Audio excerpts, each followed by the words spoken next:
Scotland is essentially a one-party state. The Scottish National Party has whipped up a nationalist mania. There's no viable opposition and they have control over the judiciary. This allows the SNP to railroad through terrible authoritarian legislation that removes the hard-won rights of Scottish citizens. Most recently, the Gender Recognition Reform Bill, which makes it much easier for people to change their gender. Instead of having to wait for 2 years and satisfy a medical panel, people can self-identify as their chosen gender.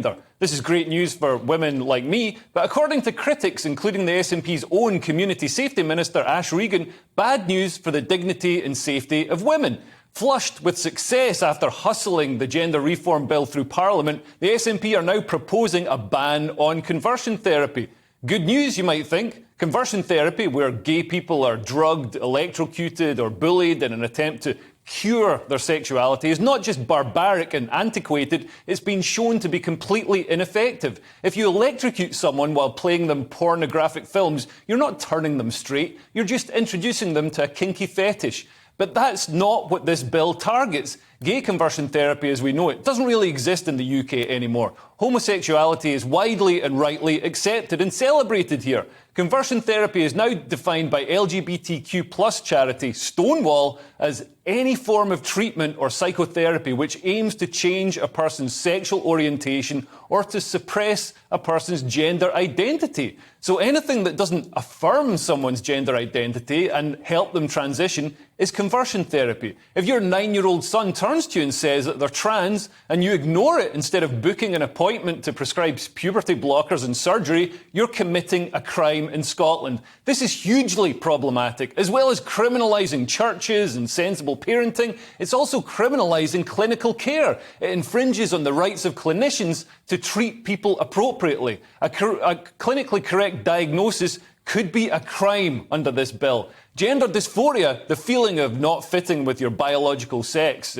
also known as being a teenager, is listed as a mental illness. But if a psychiatrist says this, they could be committing a crime. Detransitioners such as Keira Bell and Richie Herron, who felt that they were railroaded into chemical and surgical sterilisation, are just some examples of the irreversible tragedy that can unfold from a headlong rush into transitioning. We can't assume that affirming someone's gender identity and putting them on a pathway to irreversible surgery and sterilisation is always the best outcome for that person. We're still learning about gender identity. The science is still coming in, and the debate is far from settled. There's been a radical increase in referrals to gender clinics. Maybe thousands of kids are now trans, or maybe social media is driving a teenage trend, a social contagion. When I was at school, mullets and double denim were the social craze, the social contagion of the day. But you can grow a mullet out. You can't grow out a surgically removed penis, no matter how hard you blow on your thumb. Good parenting isn't constant affirmation. When I was 9, I desperately wanted to be a Teenage Mutant Ninja Turtle. And looking back, perhaps there was some merit in me not having a turtle shell irremovably grafted to my back. In Scotland, 9-year-olds are being prescribed puberty blockers, which put them on a pathway to sterilisation and surgical procedures which can't ever be reversed. Legal expert and King's Counsel Aidan O'Neill has raised alarm at this proposal by the SNP and the Scottish Greens. He says that the report advocates a new criminal offence that does not require any proof or intention of harm. It will be illegal to say the wrong thing, even if it's totally harmless. There's no need for any criminal intent in order to be found guilty. So simply stating an opinion with no intent to harm anybody and no actual harm happening to anybody will be criminalised by this proposed law by the SNP. This goes against all legal statute and precedent outside of Putin's Russia. It also breaches the European Convention on Human Rights and the UK's Human Rights Act.